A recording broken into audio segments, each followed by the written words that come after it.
கர்த்தருக்குள் பிரியமான தேவ பிள்ளைகளே, நாம் அனுதினமும் சத்திய திருவசனத்தோடு நடப்போம். இந்த சத்திய திருவசனம் நம்மை பரிசுத்தமாக்கும், நித்திய ராஜ்யத்திற்கு நேராக நம்மை கொண்டு போகும். இந்த நாள் தியானத்திற்கு என்று நீதிமொழிகளின் புஸ்தகம் 29ஆம் அதிகாரம் நாம் ஒன்றை வாசிப்போம். அடிக்கடி கடிந்து கொள்ளப்பட்டும் தன் பிடரியை கடினப்படுத்துகிறவன் சகாயமின்றி சடுதலை நாசமுடையவான். அடிக்கடி கடிந்து கொள்ளப்பட்டும் தன் பிடரியை கடினப்படுத்துகிறவன். பிடரி என்றால் என்ன? நம் இருதயம். ஆண்டவர் சொல்லுகிற வார்த்தைகளுக்கு நாம் உண்மையாய் செவி கொடுத்து நடக்க வேண்டும். வேதம் சொல்லுகிறது, இரவும் பகலும் என் வேதத்தின் மீது பிரியமாயிருக்கிற மனுஷன் பாக்கியவான். நாம் இரவும் பகலும் வேதத்தில் எப்படி இருக்கணுமா? பிரியமாய் இருக்கணும். இந்த வார்த்தைக்கு நாம் கீழ்ப்படுகிறோமா? வாரந்தோறும் தேவனை ஆராதிப்பதற்காக கடந்து போகிறோம். தேவனுடைய திருவசனங்களை நாம் என்ன பண்றோம்? அந்த வசனத்தை நாம் கேட்டு வீடுகளுக்கு கடந்து வந்து அந்த வசனங்களை மறுபடியும் தியானிக்க வேண்டும். அந்த வசனத்தை நாம் கைகொண்டு நடக்க வேண்டும்.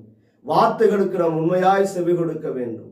அப்படி நடந்தால் மாத்திரம்தான் நமக்கு ஆபத்து வரும்போது, கஷ்டம் வரும்போது தேவன் துணை நிற்பார்.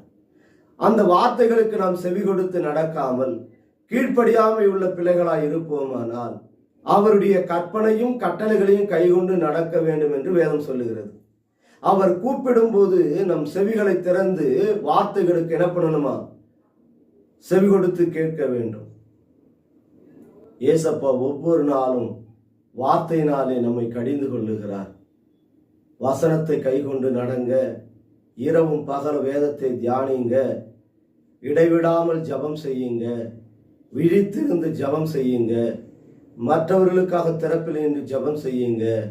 நான் வழக்கத்தின் பிரகாரமாக கெத்செமனே தோட்டத்தில் ஜெபித்தது போல அழிந்து போகிற ஆத்துமாக்களுக்காக கண்ணீரோட வியாகுலத்தோட ஜபம் செய்யுங்க.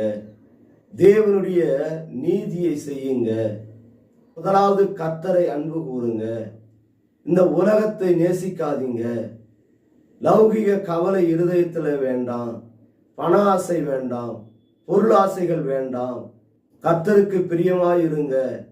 உனக்குள் துன்மார்க்க சிந்தை இருக்கக்கூடாது. உன்னுடைய நம்பிக்கை எப்பொழுதும் கர்த்தர் பேர்ல இருக்க வேண்டும். இதெல்லாம் கர்த்தர் நமக்கு போதிக்கிற போதனைகள், கர்த்தர் சொல்லுகிற கடிந்து கொள்ளுதலான வார்த்தைகள். இந்த வார்த்தைகளுக்கு நாம் செவி கொடுத்து நடக்காமல் தன்னுடைய சுய இச்சைகளுக்கு நாம் செவி கொடுத்து நாம் நடப்போமானால் என் தேவனாகிய கர்த்தர் அவர் கடிந்து கொள்ளுதலுக்கு நாம் திரும்பாமல் போவோமானால் என் தேவனாகிய கர்த்தர் அடிக்கடி கடிந்து கொள்ளப்பட்டும் வார்த்தையினாலே நம்ம என்ன பண்றார்? கடிந்து கொள்ளுகிறார். இதை செய்யாத, இந்த வார்த்தை என்ன பண்ணாது, மீறி நடக்காத. அப்படி சொல்லும் போதெல்லாம் நாம் தேவனுடைய வார்த்தைகளுக்கு செவி கொடுக்காமல் போவோமானால் சகாயமின்றி எந்த ஒரு மனுஷரால், முதலாவது கர்த்தராலும் பிறகு மனுஷரால் எந்த உதவியும் கிடைக்காதபடிக்கு நாம் சடிதிலே நாசமாய் போய்விடுவோம். நாம் உண்மையாய் அவருடைய வார்த்தைக்கு செவி கொடுத்து நடப்போம். நித்திய பரலோக ராஜ்யத்திலே கொண்டு போய் சேர்ப்பார்.